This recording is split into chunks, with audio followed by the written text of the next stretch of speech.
Should start showing up any second. There it is. How do I share that? You should be able to just hit the share link like anything else. Oh, hang on, because right now it just says watch live video underneath. It doesn't give me the option to share. Let me go out and come back. From Just there. on Facebook, yeah. Yeah. Well, I just shared it to the IGL group. Can you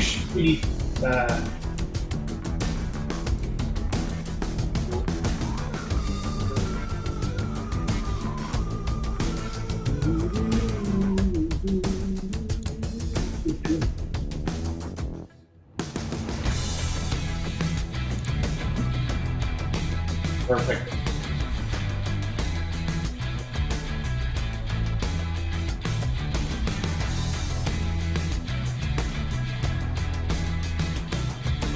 I see it on your page. Can you make it shareable there? On which one? On your personal page, you have it there?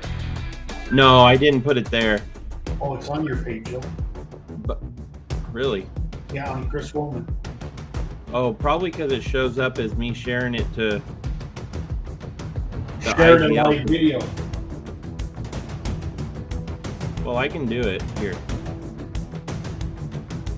And then I'll blast it if you think.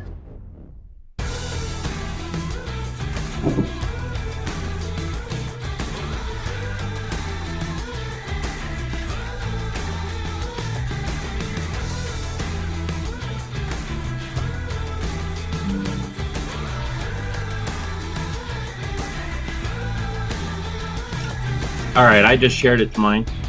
Thank you.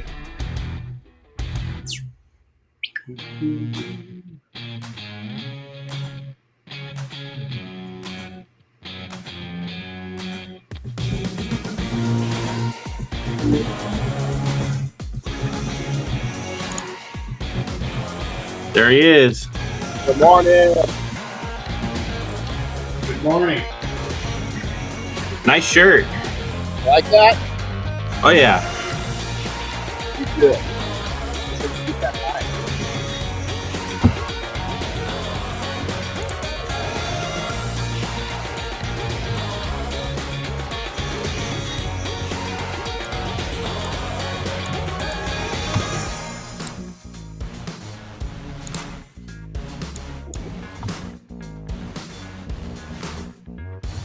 When do you see Renny? I don't see Renny. He's well, I have to be honest, I don't know exactly what you see since I don't get the same exact view. I just see one unit 28, 27. That's what I see. That's all right. So you guys will be visible when the countdown ends. I love it.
Good morning. Renny Doyle Podcast, Wednesday morning. Got a special guest with us. I'd say you're in the green room, you know? So That's it. we've got Chris. Good morning. I'm here. I'm probably going to hide myself and let the focus be on you guys in a little bit. Oh, you're kind of good looking. What's that? You're kind of good looking. You should stick around. That's like saying looking. Kinda is the key term there. This is a lot of ugly manpower right here. This is it is what it is. So, hey, yesterday Joel LaPalme, a good friend of mine. We're going to talk about how we met. We're going to talk about his amazing background. We're going to talk about what he's doing today and how he got there. We're going to talk about his journey. We're going to talk about some common thoughts that him and I have had on business. We're going to talk about some blue collar business. Why they struggle so much. It's an amazing factor in North America. I looked this up last night. Really doesn't matter. Is Joel, 8 to 9 out of 10 businesses, period, by year 10 are gone. And so I think it's a little heavier in the service business. I think that's probably even worse because, the low entry fee. But before we jump into all this, we're going to talk about satisfaction in life and business, finances, life and business, health, life and business, mental, physical. And we're going to talk about empire building and why some people want to take and do it. They look at Joel and I and they say, man, you guys, there you go, right? I like it. They look at us and say, God, you old guys, you did it. Well, you know what? Guess what? Empires take some time, guys. Unless you're sitting in the right seat, the right time with the right people around you, it ain't going to happen overnight. So with that, Joel, welcome. How you doing, buddy? Good, buddy. Thank you very much. It's getting cold here, man. We're single digits here this morning. Woo! Yeah. Already? Yeah. The leaves are changing real fast. Let me tell you. We've had 2 frosts already.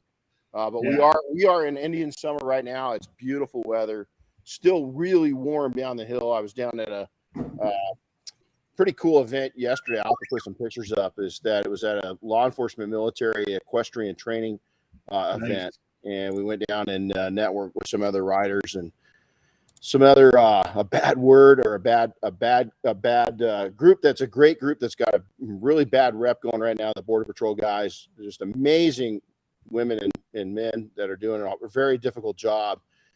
And people always associate our border. I'll tell you what, I was thinking about this last night when I knew you were going to come on, is you think that our southern border stuff, try to get into Canada as an American without a mask or a vaccine card, you're going to get tossed out. So it's October 1st, that all goes away.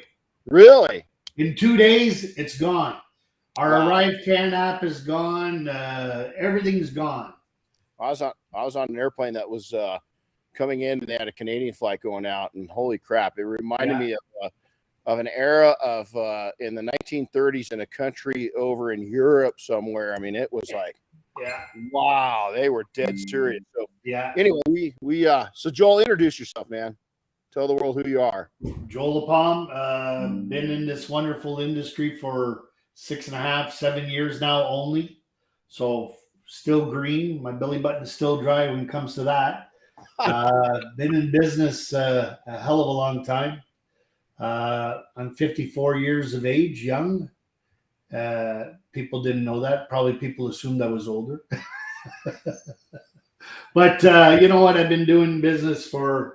How old do you feel, though, internally? What's your internal clock tell you? You know what, Renny? As you know, I had a little fallback 3.5 months ago. I had a heart attack. That's why I showed, when you're talking about making right decisions, this is not a right decision. You don't want to go there. I went from taking 0 pills to now taking 11 a day. Wow. But do I feel better today? 100%. I'm down 34 pounds. Good for you. From when I had my heart attack to today. Obviously changed my diet, walking every day, built a gym here at the home. I'm fortunate enough that I was able to do that.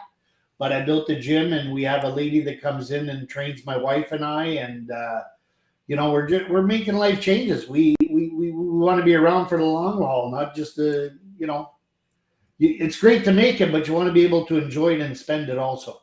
Yeah, that's exactly it. So with that, you've got a pretty vast, both of us, a lot of people might think that, well, you come out of the detailing industry, but both of us have got a pretty extensive background in other industries that's Yeah. really helped propel. So tell us about your background.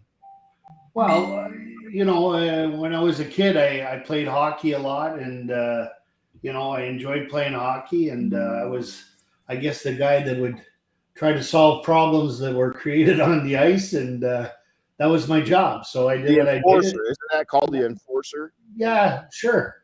Okay. Sometimes I got enforced, though. I wasn't always the enforcer, but you know Right. what? That was the task, and I was good at it. And in business, I was good at it in business because you know what? You pay attention, you listen more than you talk, and you learn, and you try to see where there's weaknesses or where there's opportunities, and that's the biggest thing is not trying to necessarily make things better, but sometimes maybe making them simpler Yeah. might help the process. You know what I mean? I So, what's that? dig. I like that. I like that. Yeah. So it's not always like I said, it's not always changing things for the better. It's sometimes just modifying things to make them simpler. And you do that very well, Renny. And same when you guys do the training there. We were fortunate enough to bring a very large contingency of IGL people up to Big Bear, and when the wife started to do the interior detailing, it wasn't about she was better than anybody else. It was about that she was going to show you a good way to do it quicker, simpler, and to get the same results, which are amazing. And because that's what everybody wants. Everybody wants the amazing results, but some guys will spend 6 hours doing an interior. Well, they're not making any money today. Where you guys teach them how to do it efficiently and get the same results, but make some money at the same time. Well, I think both of our organizations, I got this great saying I picked up, and I wish I remembered where I picked it up from. I think I picked it up in the gym. Was that, we're going to make suggestions, you're going to make decisions. And I really live by that because, both of us preach a business philosophy versus an artist philosophy. Most artists are dead. I love the craftsmanship. I've always considered myself to be a craftsman. When I was in the field, I was a craftsman. I wasn't an artist.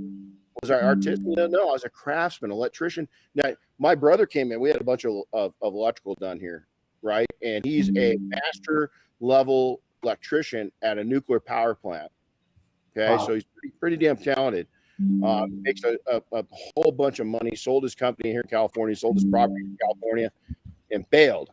But he came in and looked at it, and he goes, "I want to tell you, man, these guys really did it up right."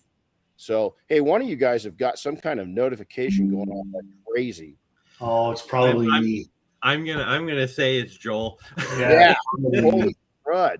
But yeah, you can be artistic in what you do and make your craft look good, but you got to be really careful on that whole artist thing because that's rough.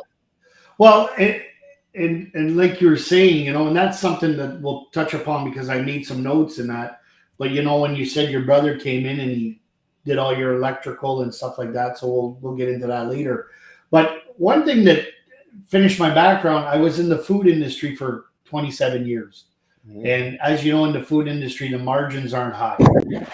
They're low margins, high sales, but because there's shrinkage when you're looking at produce, meat, bakery, and you got to manage those things, and you got to learn when to put product out, when not to put product out, so that you control your shrinkage, because controlling your loss increases your profit. So it's not only about selling, it's also about how can I control what I'm spending.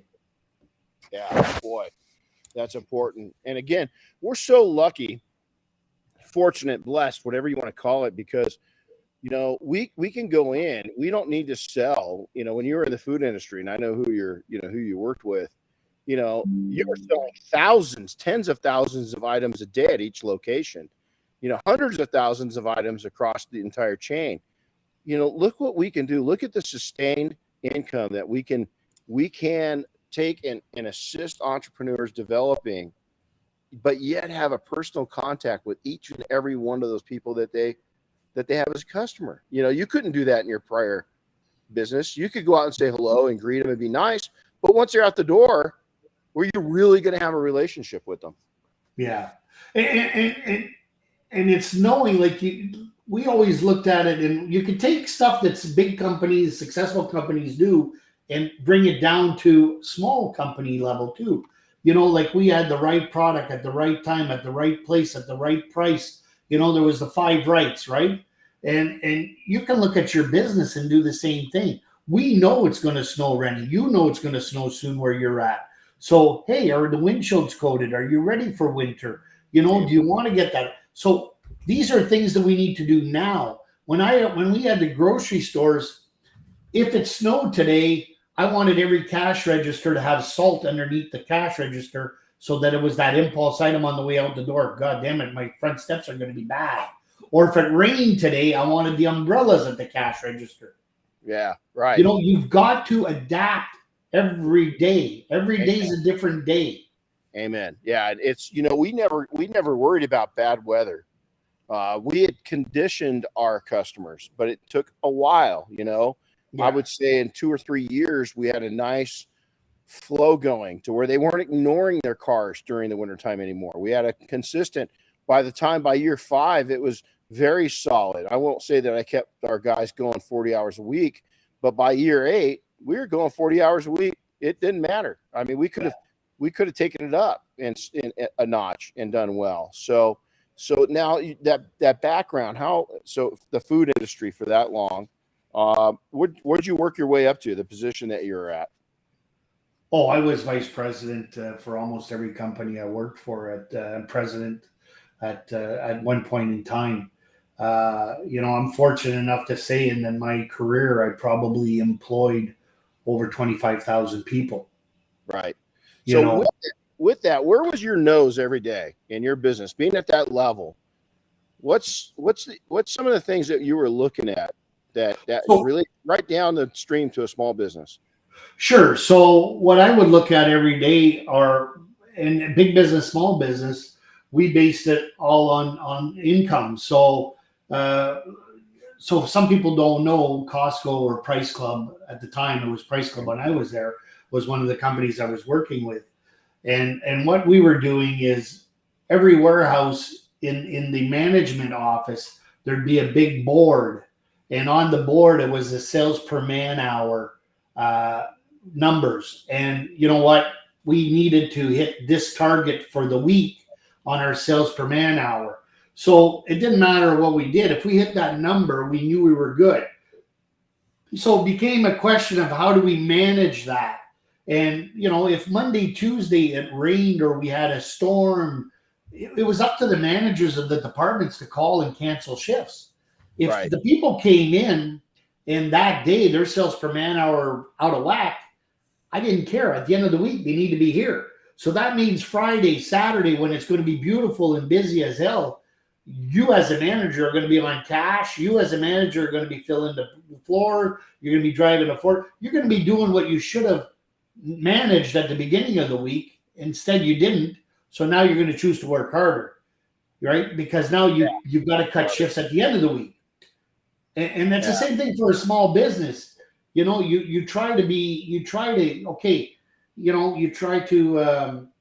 if somebody calls in today and cancels on you 2 cars, and I can imagine there's a lot of cancellations going on in Florida right now. Yeah, right. And God bless them, and I hope they're safe and all that stuff too. These are Puerto Rico too. I got a friend that's down to there Puerto you Rico. Go. They've been getting hammered left, right, and center every year. They have. Our prayers go out to all of them because it's just this has been a tough time for Puerto Rico and Florida now. Yeah. You're absolutely. But now let's take that even further. Is that, and I hate to say this, but now what you're going to see is within those, anytime there's a devastation, there's something that's going on. What happens at Home Depot? What happens is they're putting those generators out. Home Depot's actually shipping generators from the West Coast to the East Coast to supply the demand. Part of that is to help people out. The other part is there's a profit point to that, and they're thinking ahead like that. So that's a great point. So tell us, So, this is what's really cool is PNS, IGL, great, a lot of people would say competitors, and we are, but we're great competitors. We're great friends. We're great allies. We want to lift all these people up at the same time. But let me ask you this: why IGL? What drew you to IGL in those early days?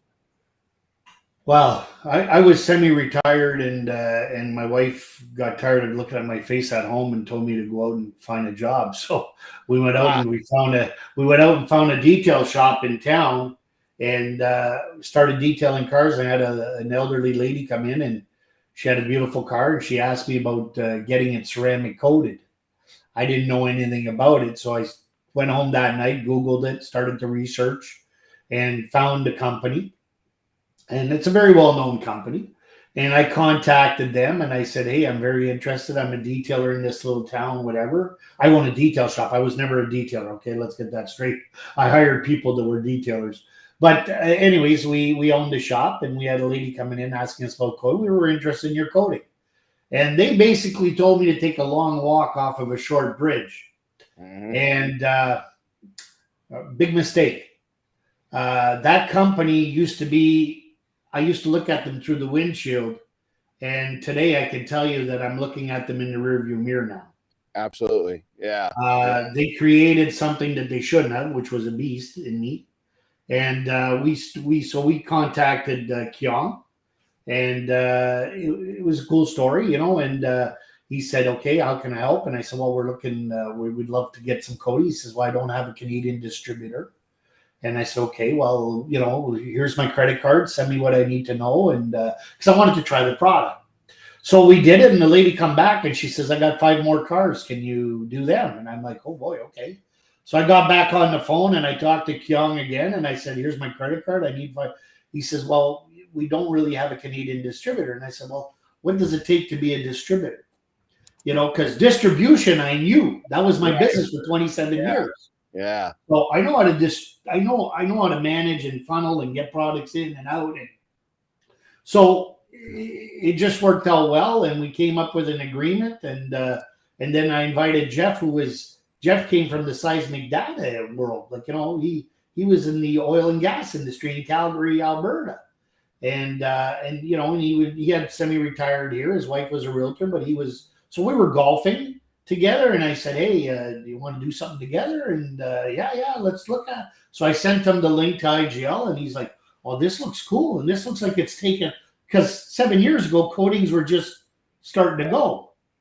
So we decided, okay, and then we ended up at SEMA. The 2 weeks later, we had bought the Canadian rights, and we went to SEMA, and loved SEMA. Didn't like what we were doing IGL as a company though there. And because we had experience with trade shows and experience with dealing with people, and it just wasn't what we wanted as an image for the brand. So we had suggested that, hey, I don't know how well North America is doing in that, but we would be interested in taking it all. And anyways, we came up to an agreement, and that was great. And then we took it all. We started the company 6.5 years ago. We had 35 customers, and today we're over 5,000 installers. Wow. Good for you. Good for you. I remember, I think that's the year we met briefly.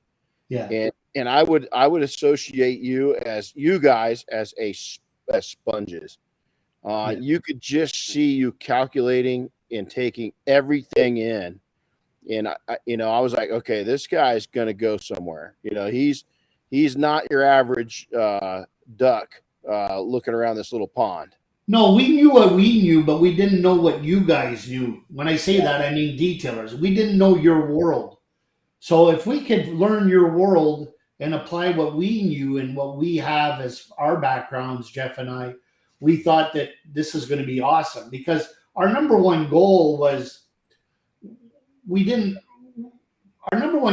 help people become more successful. We've done that since day one, because we've always said, if you have $1 in your pocket, give me a nickel, let me earn the 95 cents I don't have. You know what I mean? And let me show you how to change that and make you more profitable. Because if you're more profitable, you're going to need to buy more product, and I'm going to win in that. So that was always our our whole goal. And talking about that, I want to talk about a minute, like you and Mike Phillips. You guys are and us too, I guess now 7 years in, but we're the old guys. We're the dinosaurs. And I see today what's happening. And like you say, I'm a sponge, and I see it, and we talk about it. Marcus and I, Jeff and I, and stuff like that. As far as the young guys coming into the industry today, they're more educated than in the past. We know that. They have new ways of doing things than we did. Dry ice, steam. None of this stuff existed back. Well, I'm sure when you were starting, you and Mike Phillips, you guys broke the ground. You guys taught people how to do a lot of this stuff. And now you've got all this new technology. And so everybody thinks they know more than the next guy. And it's our job as the old guys to bring people back to be grounded, because it doesn't matter how much you know or how much you think you know. How much you got in your bank account? Yeah. Yeah. How much do you think you can take that number and grow it? And it ain't because of the technology. That's going to become how you're going to manage it, how you're going to work with it, what decisions you're going to make. And that doesn't happen overnight. That's where you need the old boys. That's where you're going to need that. The paperwork in order. That needs to happen. There's a lot of these new guys coming in. They don't have their paperwork in order any. A lot of these new guys coming in, they don't realize that with all the attention now on this industry, and hey, there's a lot more attention on this industry today than there was when you were there, 100%. Oh man. So now what's happening is authorities, in order, like the industry, they're getting more noticeable. So now authorities are coming in from a municipal level, a provincial level, a federal level. And they're coming in, like even your town, your local town's going to come in and they're going to want to see proper filtration, proper training, proper drainage out of your shop, proper electrical. Like, who did your electrical? I want to see the paperwork on it. And they don't realize that, because I got a shop, I need a 220. I'm just going to go wire it up. But be careful. There's a lot more attention to this industry than there was. California standards came into play 2020. And I can tell you right now, I know we, IGL as a company, our R&D team, we took almost 8 months to convert all of our TDS, all of our paperwork online, to follow the laws, because nobody knows this, but there's a 5-click law in California. If I go to your website and within 5 clicks, if I can't hit the TDS for a product, you're against the law. Yep. And I can tell you right now, I can go to probably 30 of my competitors and they ain't biting the law. Isn't that funny? So I'm going to circle back on a couple things you just hit. You know what's really got me a little spooked is reinvention. So Steam, we started using Steam. We were one of the first, very, very, very, I mean, if not the first, the second, right, in the industry. But yet people are reinventing it in a new way that's not new, but they're laying claim to it. Dry ice the same way. We went back and tested dry ice 20 years ago. And I'm not saying we love Steam. We utilize Steam a lot. But the new spin on an old thing has got me a little concerned. Old products that are really outdated are being respun up. Now, that's nothing new to the industry, but this whole thing of the social media influencers, taking and putting a spin because people don't know the history. It's like changing the history books, and it's just, and it's not because it's not me, it's because they didn't dig deep enough to know that we've been there, done that, and what are some of the problems with it. And so since they didn't dig too deep, they themselves don't even know what some of the problems, cause and effects are of it. Costs today, you can't justify it. I mean, everybody wants to get in on something because they think, like you said, it's the new thing, which it isn't. Like you said, right. 20 years ago you tested it, but you can't justify $20,000 to buy a dry ice machine. You can't justify it. Yeah. Makes no sense. Yeah. Yeah. I mean, if you are doing certain aspects of it, gosh dang, you can.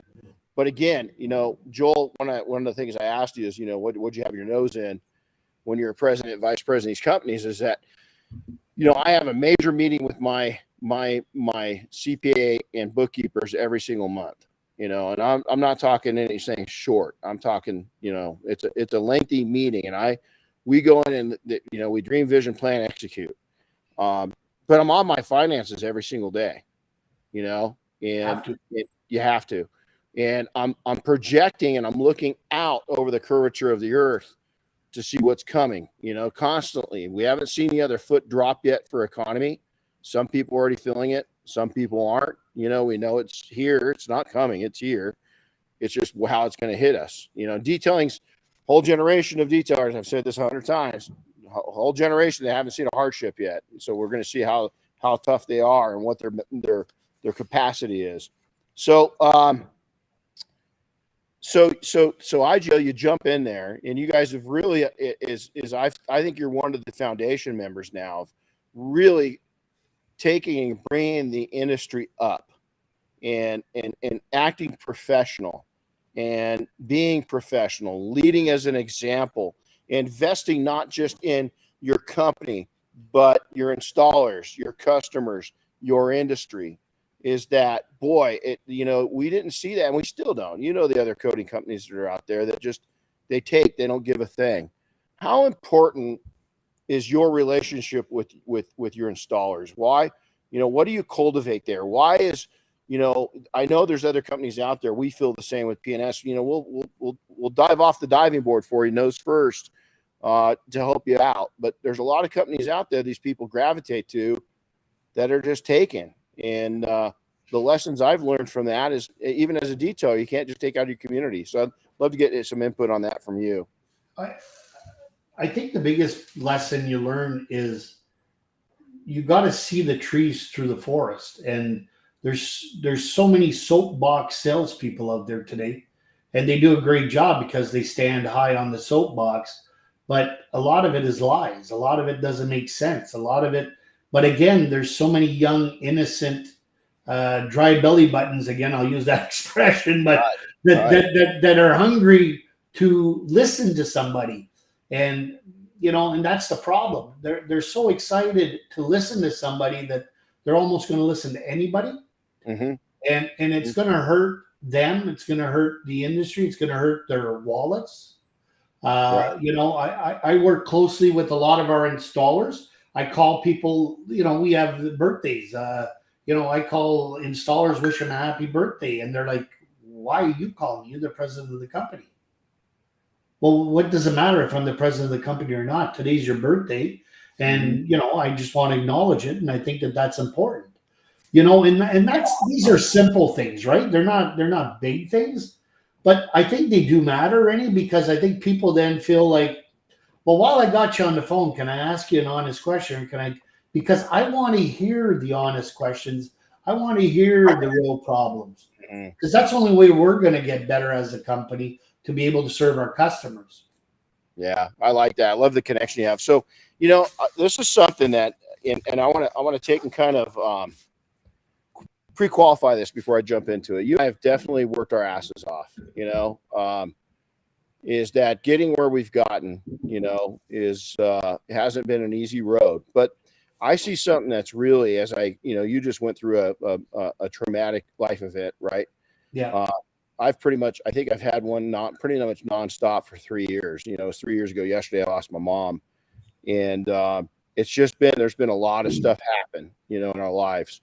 And I've grown through that, and not that I've become numb or dark or anything else. I've actually embraced it, that shit is just part of life.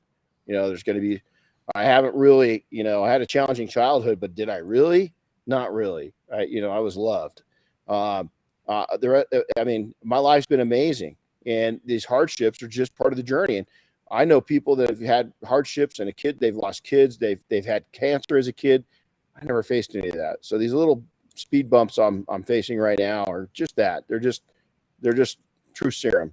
Yeah. But the grind and hustle addiction is that, and I call it an addiction because my brothers are all addicts of one sort or another. My dad, pretty serious drinkers, right? And I just stayed away from that because I watched that turmoil in their lives.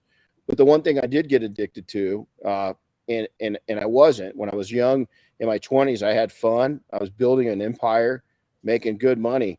But then I got some stinking thinking in my head in my 30s. I've shared that story before, and I just went to work, and I kind of forgot about life. And it thank God I woke up, but boy, it took a while to turn that shit, around. Is that it really bothers me because there's some people in the industry. Listen, there's 20-year vets that do it like a rookie, and there's rookies that are doing it like 20-year vets. So I don't like time in the saddle's not there, but it is. And there's some people that have got some people's ears that just talk about how much they work. And it really bothers me because, you've got an expiration date. You don't know when that expiration date is on life. And you've got to work some enjoyment and happiness in there. So let's, from your perspective, share some thoughts on that.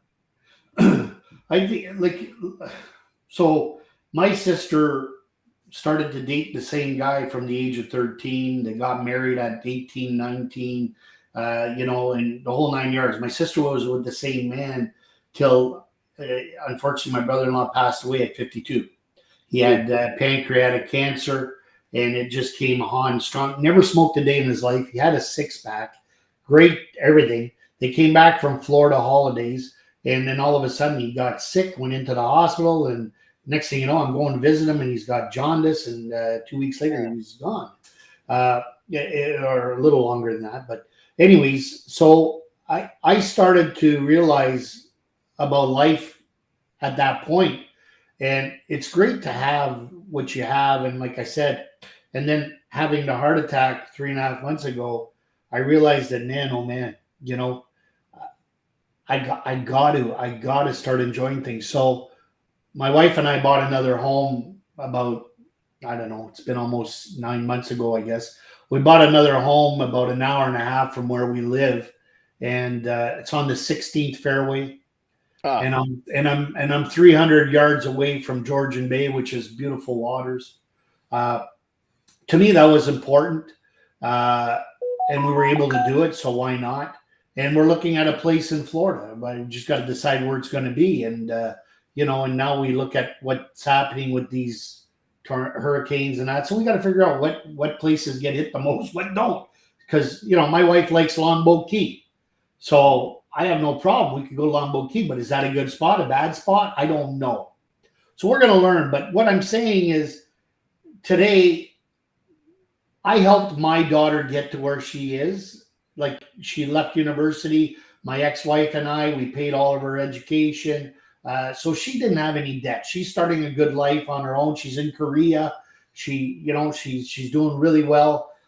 So I don't need to be living for her anymore. Now I got to live for myself a little bit. And I think that's the problem. People are always living, get your kids settled, get them in the right place, do what you need to do to make sure, but then spend smartly and grow. Like, equity is a big thing. And when you own property, especially when you're self-employed, that's your retirement fund, guys. Yeah. You don't have a pension that the government, that you're paying into, that the government, you're not that guy. You don't work for the United States Postal Service or whatever, which is a great job, but that's what it is. And the problem is you don't build wealth by having a job. Yeah, exactly. And I'll repeat that. You don't build wealth by having a job. You build wealth by running a business, building other people's wealth. Because the more people I can make wealthy or rich within the IGL organization, the more they're going to help me get wealthier. Because they're going to need to buy more products or whatever. And when we talk about, like, I was talking to somebody that's going to your training, him and his wife shortly, and fantastic people. You're going to love these guys, Renny, when they show up there. And I told them, I said, you know what? That's probably going to be one of the best decisions you've ever made. You know, what you built inspired us to build the IGL training center. I think that proper training, not when I see these coding trainings and people all gathering around a car to polish a car, if you're at that stage, you're at the wrong stage. You're at the wrong place. If you can't polish a car yet, you shouldn't be learning about the coatings. So, you know, it's like, give me the keys to the car, but I've never sat in the driver's seat before. You don't do that. Yeah. It's a good point.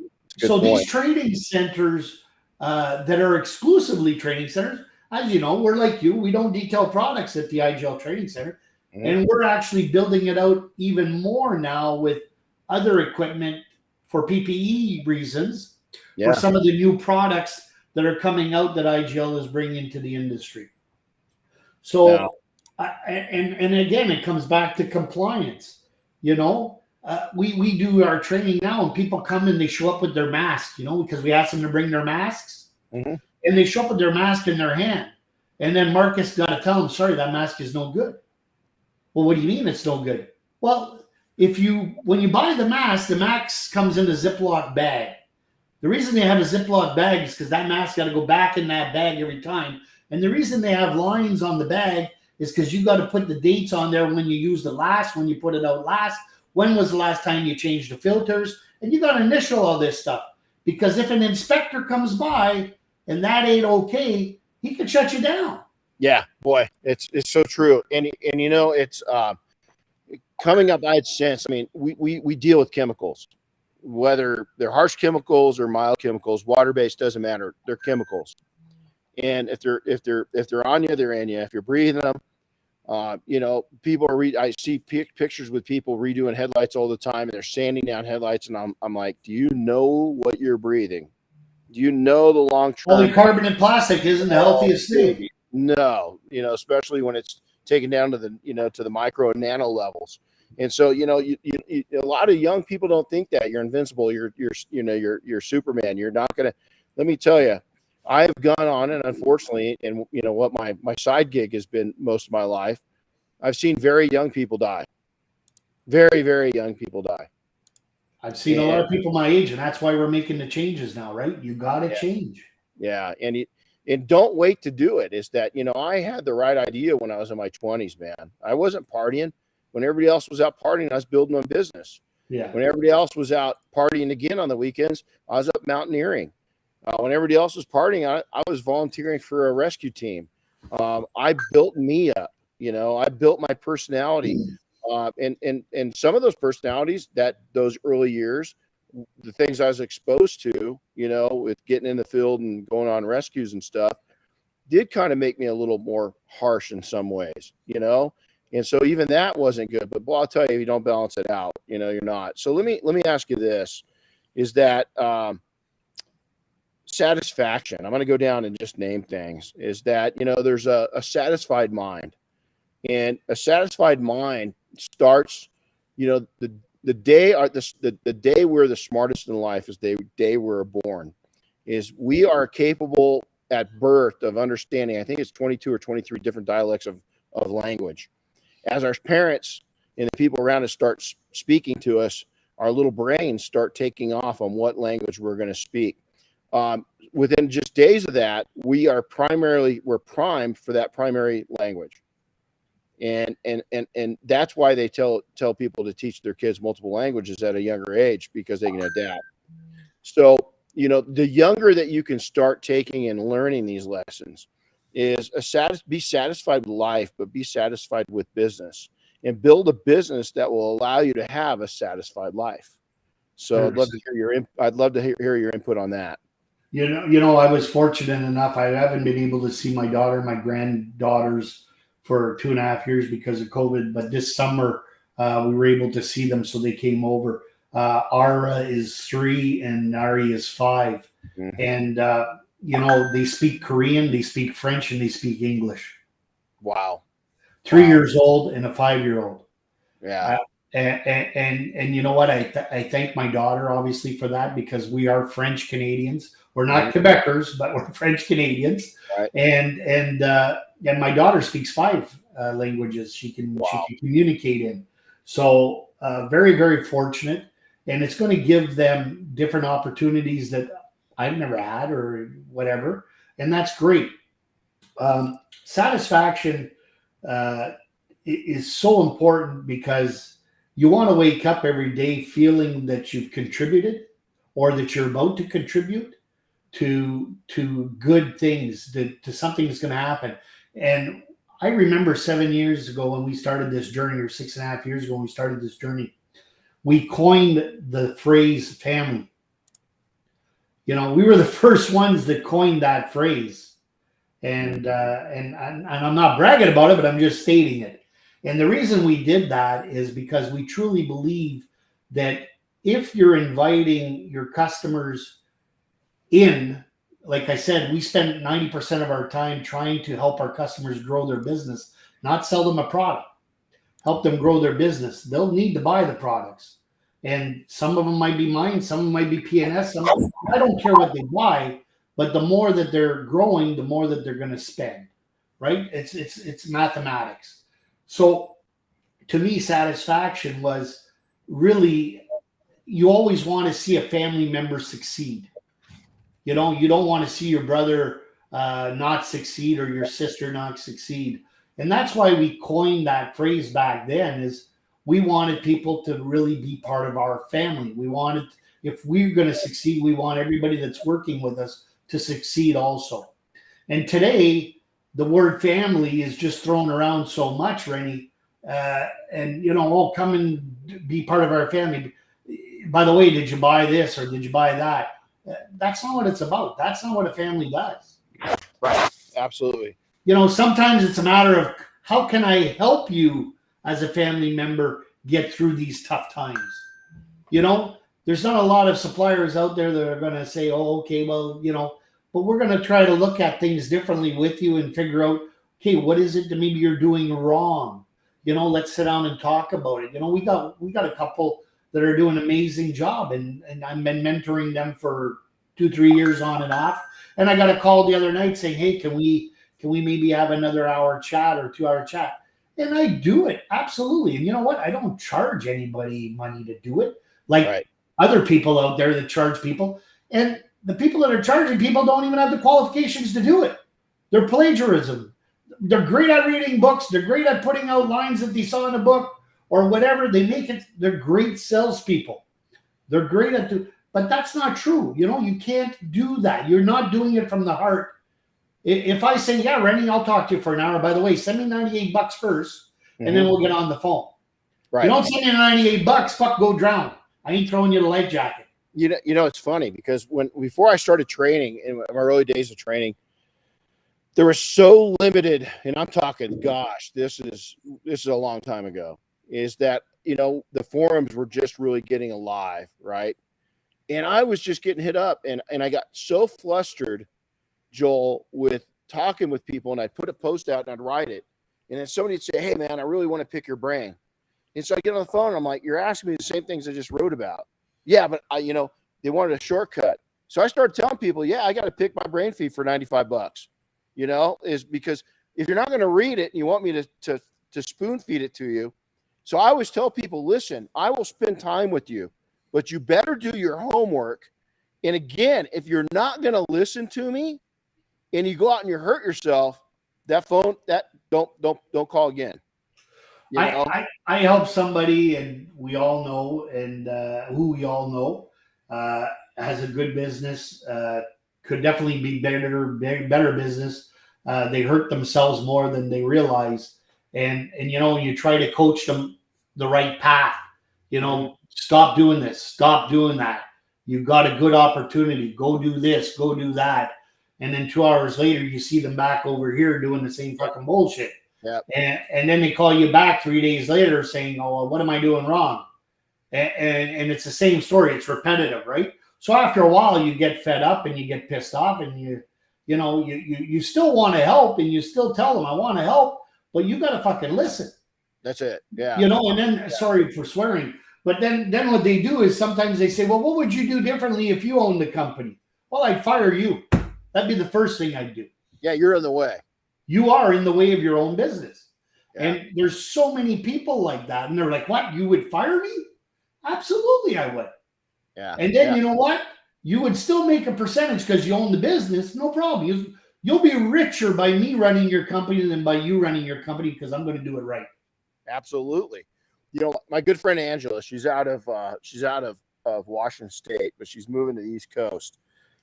She had a great observation, Joel, and this leading us down into the past. She goes, we're talking about burnout, and she said, Renny, are people really burned out, or are they build a business that is successful and they just don't know what they're doing anymore? They don't know their books. They don't know their taxes. They don't know how to. They're not a good. They're not a good leader. They're not a good follower. Are they just burned out, or are they really messed up because they don't know what they're doing? And there's a lot of small business owners that are spinning their wheels and going so fast, and they haven't outsourced anything, and they're trying to be everything in their company, and it's not going to work. I'm super fortunate to have Jeff Carey as my partner. And, we're yin and yang, we're white and black, we're whatever, because we're two totally, totally different people. Jeff manages our inventory, manages all of our accounting, manages all of our finances. Jeff he's the number guy. He knows numbers more than anybody else in the world. And you're talking about farming things out. If you don't, you may get yourself into trouble at some point in time. We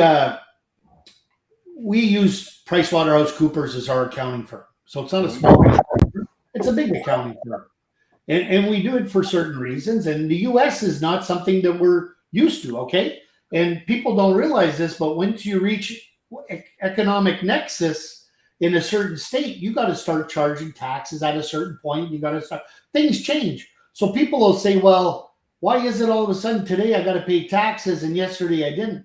Well, because as a company, we've reached what's called economic nexus in the state of Florida. So now we are bound to do this, which is the law. And you know what? Every state is different. Some of them have 3 or 4 different things, like the state of New York. There's different nexuses depending on counties and different things. And they say to me, well, so-and-so company never did that. So-and-so company never did. I don't care if they don't do things correctly. Yeah. That's not my business. Yeah. That's not my business. PricewaterhouseCoopers tells me I need to do this correctly to keep IRS out of my books and out of my house to do this right. So we know our company is ran properly. When it comes to inventory, we knew that there was going to be an issue. We were seeing companies doing price increases after price increases after price increases. So Keon committed to so much raw material. We committed to so much product. We were able to maintain our prices during the whole 2.5, 3 years. We just had one price increase in the last 5.5, 6 years. And you know what? We did that because we knew what we needed to do in proper planning. I know some companies discontinued products that were doing well just because of the cost of the raw ingredients that went into those products. They were selling X product to a detailer for $20. And because of the raw ingredients, now I would have to sell it to the detailer for $48. Made no sense. So instead, what they did is they just discontinued the product. We're going to shelf it for now because we can't build the product at a reasonable cost anymore, right? Yeah. And detailers don't understand all those schematics. So what we deal with, they deal with also, but on a minuscule level, like at the shop level. Absolutely. So finances, life and business, my take on this is I'm going to tie it into, I'm just going to blurt stuff out because it affects, you got to have a life. You got to invest in fun from day one, even when you're broke. Listen, everybody thinks that I wasn't born into $1. Yeah. And I've had to create, but I will tell you this, I've got regrets of not doing things when my kids were younger, got way too into my businesses, way too into, they just wanted to go camping. Well, my side gig, I was outside sleeping on the ground quite a bit. That wasn't something I really wanted to do. Shouldn't have been about me. I made it about me. Shouldn't have been about me. Yeah. But in life and finances is real property. is your company. If you want to take and get, everybody tells me, and I hear this all the time from these small one-man shops, well, my retirement, I'm going to sell my company to who? Who's going to They're buy? going to wait till you close the doors, and then they're going to rent the same building that you've rented. So why don't you own the building and sell him the rent after that? Amen. And You know, you can almost give them the company. You just take a piece of it, almost give them the company, and lease the building back to them. And there's your second or third home right there. Yeah. I was so proud of Justin Labato what he did recently. Yeah. And you know what? I called him and I congratulated him on it. And I told him, I said, Justin, this is probably one of the best moves you've ever made or ever will make. Yeah. It's great to buy a restaurant, which fantastic. He did that too. That was awesome. But I think that what he built, he can't let that go because he's got such a reputation. And people for years, even after he's gone, are going to go to that location to look for a detailer because that's how they were trained in their mind. Well, those that don't know, so the first thing he did is he had it's like a 6,500 square foot building. Our shop is pretty, Joel, you've been here, it's 5,000 square feet. So correct. It's bigger, right? And he had a small, I'll say 2,000 square foot detailing shop on the building. We ended up buying his neighbors out that were a PPF film company. They did window tint, they did, vinyl wrap, they did all these different things. He bought them out. And then most recently this year, he closed and bought the whole building. So he owned it. And so, we've owned commercial property a couple times through our career. And it's cool because, you guys that are 20 and 30, you think, oh my God, Joel and Renny, they're older and they're 50. Let me tell you, did you hear that? Because that's how fast it's going to go by. And if your ass doesn't listen to us, and Chris has owned his home for 20, 30 years. People tell me I can't afford a home. You can't afford not to have a home. Interest rates are too high. Interest rates are still relatively low compared to what we've seen and what we could see. Stop making excuses if you're 20. You don't need the Taj Mahal. Matter of fact, our house, Joel, you've seen it. We went from from a 4,300 square foot house to a very realistic house. But now we've got properties, that we still own, and we're getting more. I told Chris, I turned in. We had a great deal with Porsche, and it ended. They don't need influencers. They didn't need us. They don't need anybody to sell cars anymore, right? And so we went very modest. And Chris going, "What are you going to buy? What are you going to buy?" I said, "Nothing. Not until I'm going to buy another piece of property, investment piece of property. Then I'll go look at their smart thinking." Well, and the difference is everybody's like they're looking at us and they're saying, "Oh my God." But what they don't realize is I'm 54. I don't know how old you are already. What, 55, 56? Yep. So I knew we were close, but I could go away tomorrow and I'd be fine. Yeah. And that's what they got to remember is I'm doing this because I enjoy doing this. Right. Absolutely. And I like that I can help people do what they're doing. And I want more people to be in the position that I'm in, where if they wanted to walk away and say, you know what, I can go golf every day. I can go on the water every day, and that's what I'm doing. I'm just preparing my next step. And listen, I was able this year to almost eliminate myself from our other business that my wife is the president owner of. And because it's a much bigger business than what I have also. But I was almost able to, I used to work 7 to 10 days a month helping her all the time. And I think I'm down to 2 now. Wow. Wow. So that's yeah. awesome. And that's it, but that doesn't happen overnight. You got to have the right people to do it. I'm not promotable, or I can't walk away unless somebody can do what I do and do it as well as I do it. Yes. And I'm not saying that to brag, but I'm saying that I'm a foresighter. I always look ahead, and I've got to make sure that the people that we employ, they're looked after all the time. Jeff and I, we always make sure our people are looked after all the time, and even Jen Turcott, who was with us for the longest time, she wanted to go back into detailing, and I support that 100%. She was like a second daughter to me, and she didn't have a father figure or whatever, but she'd call me and ask me different things, and I would give her advice, and she'd take it and run with it, and good for her. And Did I feel bad because she wanted to leave IGL to go back to detail? Absolutely not. It's a choice that she wanted to make. And you know what? She still uses her product, still does whatever she does, and good for her. Right. We're never going to stop people from wanting to grow. That'd be a mistake. Absolutely. So, it's also, you look at here is that if you're 20, 30 something, 40 something, 50, so I don't care what age you are, is that, is doing things right. So it's pretty cool because, 08 disrupted a lot of things, right? It definitely disrupted my life and just kind of changed it took 2 years. By 2010, our trajectory was back on course. So it was just a setback, but is that we had to get back on course. It's not just necessarily what you make and what you bring in, it's how you're spending it and then how you're paying taxes on it. A lot of people don't think about that. Is you can here in the States, you can take and start a medical health care savings account, and that's all before tax dollars.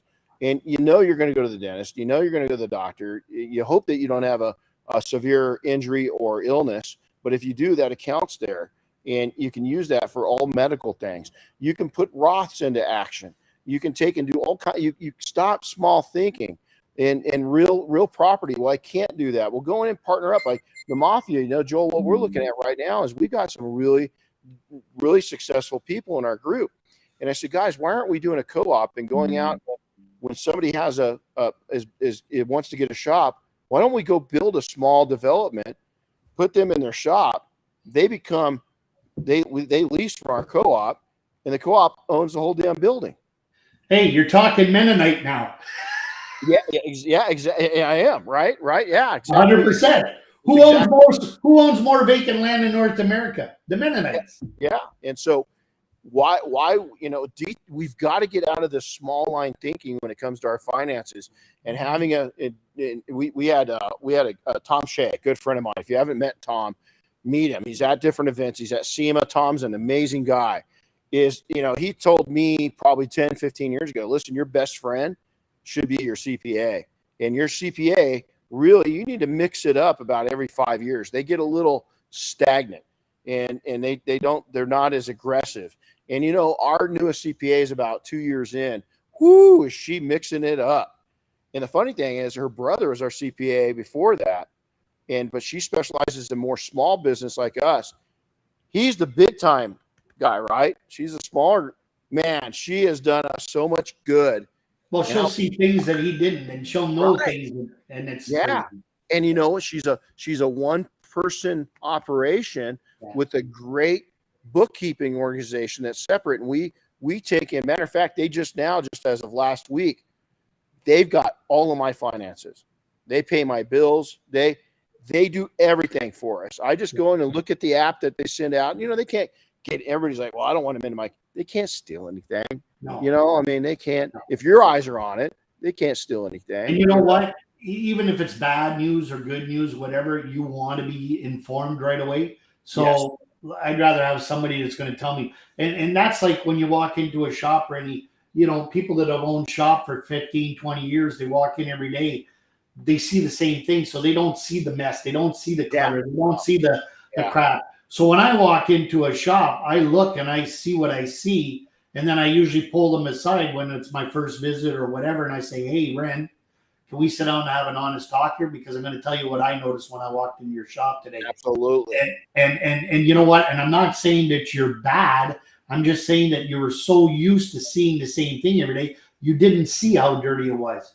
You didn't see the problems that you have here right now. It's funny. I was walking. I was coming in today for this, just literally an hour and a half ago, and I noticed something that's been bugging me for 6 months. And I go, okay, when am I going to take care of that? When am I going to take care of it? Stop looking at it. It's there. And do something, take action on it. And was it my cutout? Was it my cutout on top of your fridge? No, we scare the shit with we do that with we keep moving it on Chris so that it walks in. It was probably that sign that fell down, huh? That I haven't fixed yet. Yeah, no, I got tape for that. No, it wasn't that. It was something else. So let's talk real quick about health. Is that we've shared your struggles. I've got a thyroid disorder that I've probably had most of my life, just didn't know it until recently. The stress of my mom brought it on stronger. You've had your issue with your ticker, right? You can't start early enough, and you're never too old to start living healthier. So if I was sitting last night, I went to take and pick up our dog's 14, and he loves Chick-fil-A. And so I stopped to get him some Chick-fil-A nuggets on the way home. And I'm looking around, there's a lot of young people in there. It's right by a college. Couldn't believe how many unfit young people there were. Really, really not fit, not healthy.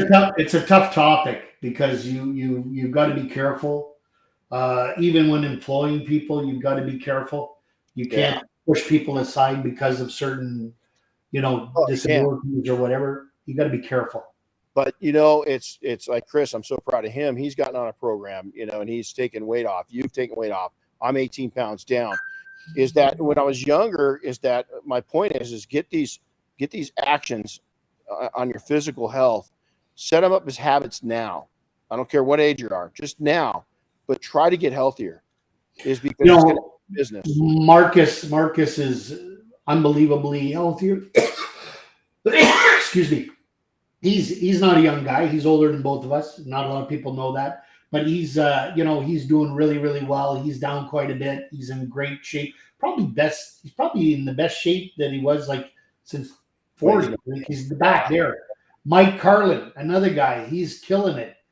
He's doing well. Mike just needs more sleep. The guy never fucking sleeps. I don't understand. Right. And so, on your mental health, I've mentioned I've seen some things that other humans just shouldn't see. And I've been blessed. Yeah. God's given me a weird ability to take that burden on and deal with it correctly. But yet seeing everything that I've seen and that the thing that's destructed in my mind more is my business. The stresses of my business have done more damage to me. And a lot of it was self-inflicted. If I would have just outsourced things, and when I say I outsourced our finances, it's been a progression. I've always had a CPA and we had in-house bookkeeping for a long time. Then a couple of years ago, 3-4 years ago, we outsourced that, maybe 5 years ago. And then we outsourced it. We had more powwows, more meetings and events with our CPA. Then we brought our CPA and our financial advisors in. So the group keeps growing. Is that I can tell you right now is that growing up the way I did is I related everything back to my credit score and my bank account. And it really stressed me out. And I just wish I would have learned to take and outsource things and have somebody that really knew how to save me on the tax paying side of things and really knew the right time to go from a sole proprietor to an LLC and from an LLC to an S corp. Is I've been good at it, but I could have been better. And so make sure you surround yourself with really financially savvy people. Listen and take that advice. Anything to add to that? They made the mistakes. They've done it. So why do you need to repeat the mistakes if you can get the proper advice? Amen. Now, empire building. This is our last little topic. Instant versus sustained. Sorry? Instant versus sustained. So you've seen it. How many people come in, they're starting these small businesses up, and they've got these, just slow down, build a foundation. So I'd love to hear your take on that.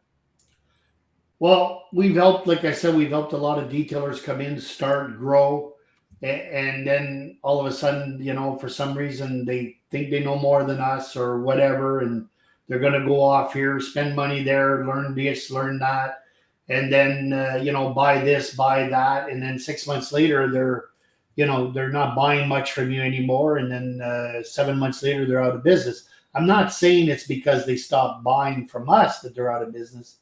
I'm saying that it's because they started to lose focus. Amen. I don't know if that makes sense to you or not. It does. But I don't want it to sound like, I stopped using IGL, my business went to the shits. When you used IGL, we were in your corner, we were working with you, helping you build, and then all of a sudden you go somewhere else because you think it's the cool thing to do. And then you realize that, that support isn't there all the time. And it's the 28th of the month. Now they're calling me for an order. We've never called anybody looking for orders. Yeah.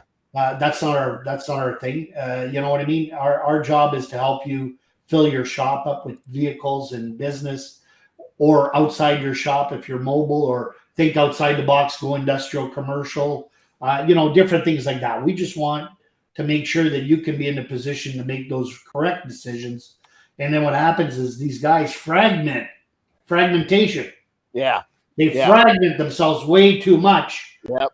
And then they can't get it back. And then they wonder why. And then they call you and say, I fell. I'm hurting right now, and can you help me back up? I'll put you back on the skateboard, but you're going to have to wear the knee pads again. You're going to have to wear the helmet again, the elbow pad.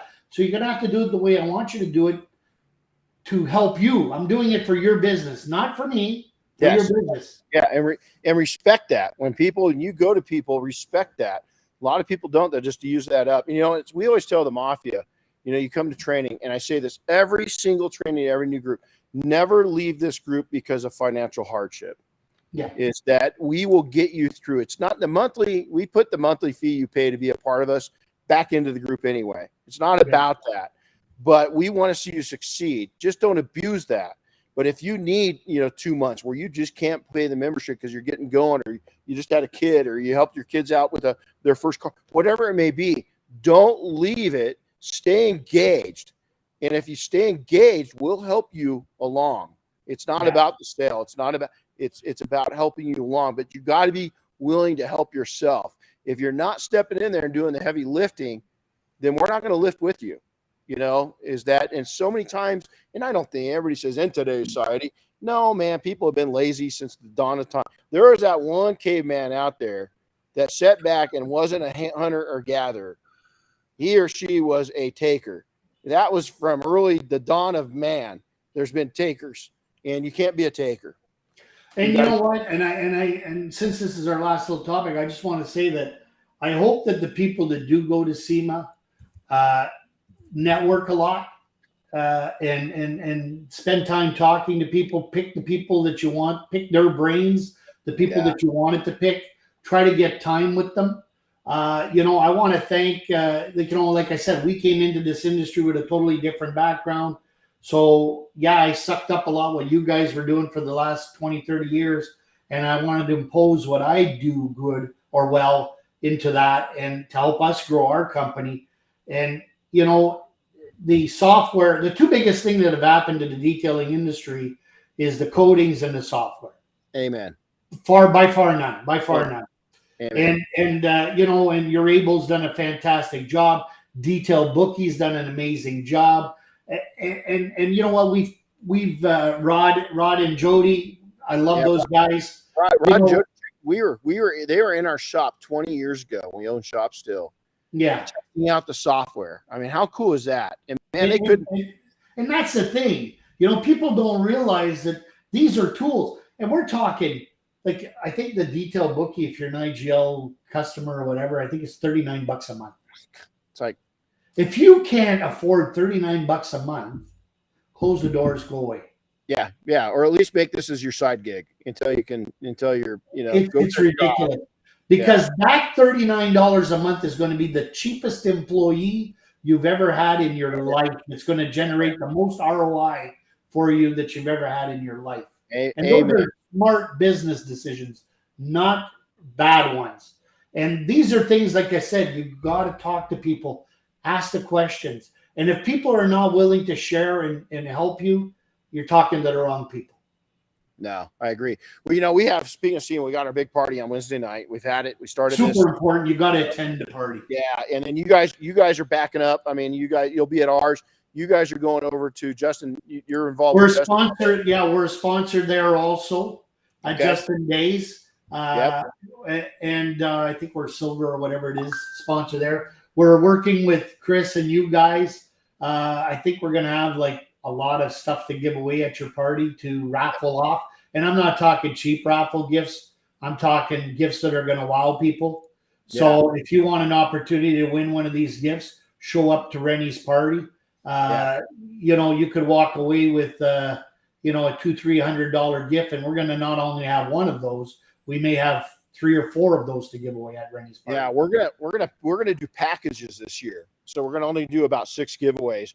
Yeah. Guys with people like IGL and PNS, Auto Geek, all these different people that come in and support it.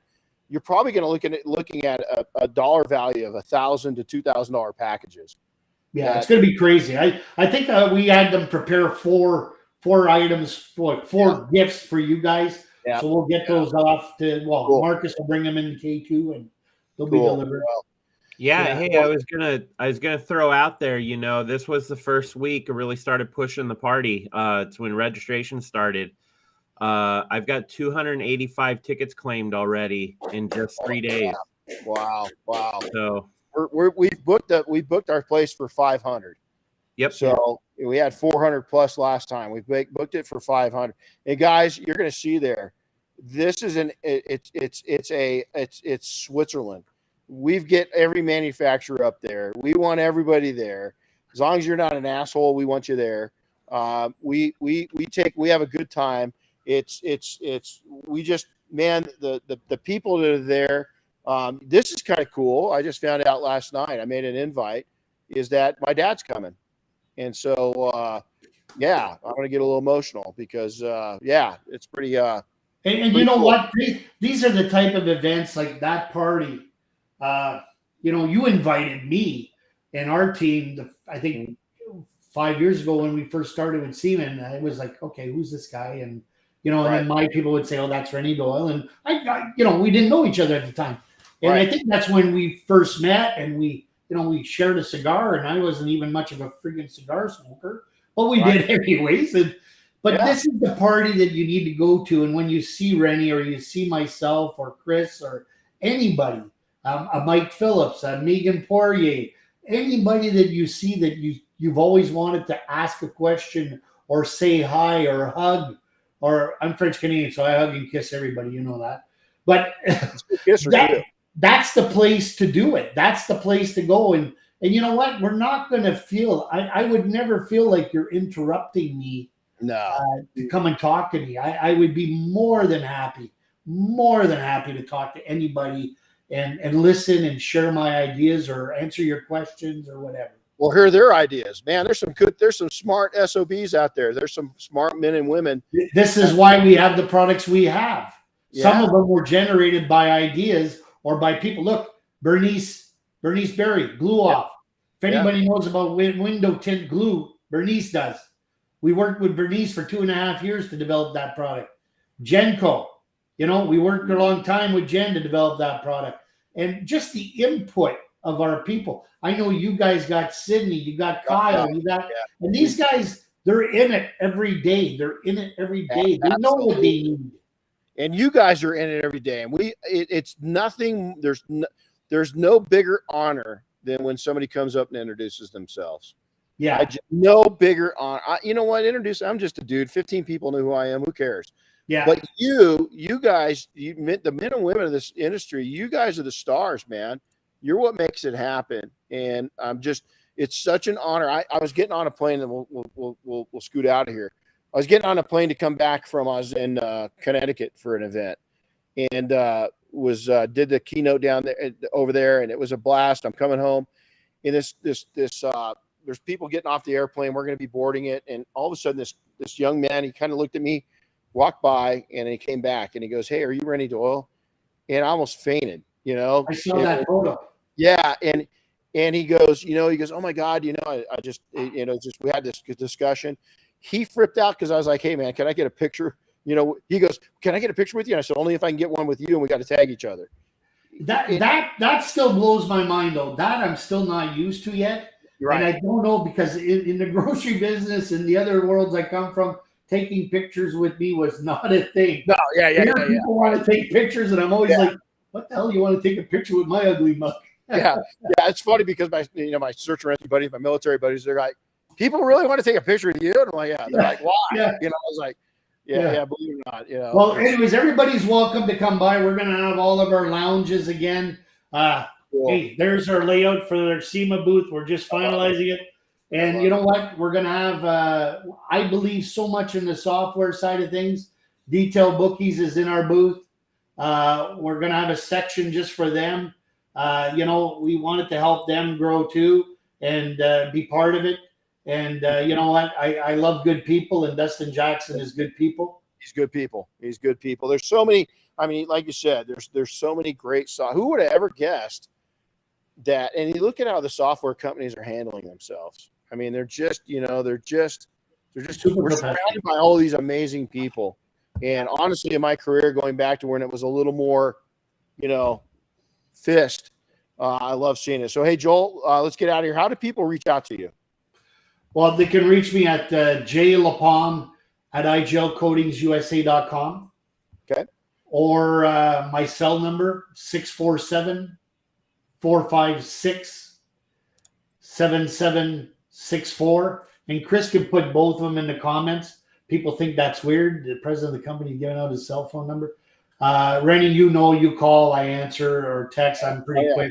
Yeah. I do it for everybody. And a lot of people don't know, Joel and I are good for conversations. We talk often. Oh, yeah, very much so. He's a couple times a month anyways. Yeah, he's good people. But, Joel, thanks so much for coming on. We really appreciate it. Hey, guys, everybody, again, if you like this, hey, make sure to share it. Stomp on that like button, subscribe to it. And we grow because of you. Again, if there's something that you want to take and hear about, a topic, or you want to have some special guest on that you think would really do, we're all about benefiting other people. We don't promote the podcast. It's about just helping one or two people that are listening every day. That's the whole purpose of it. I don't want to be Joe Rogan, never will be, don't care. We just want to help people out with real solutions with real people. So, Joel, you're definitely that. We really appreciate it. So, guys, take care. Love you, Joel, guys. Hard to believe, man. We will be seeing you in a very short time. Can't wait to hang out. We'll see you Tuesday at SEMA. See you, buddy. Later, guys. Bye, everybody. Thank you. See ya.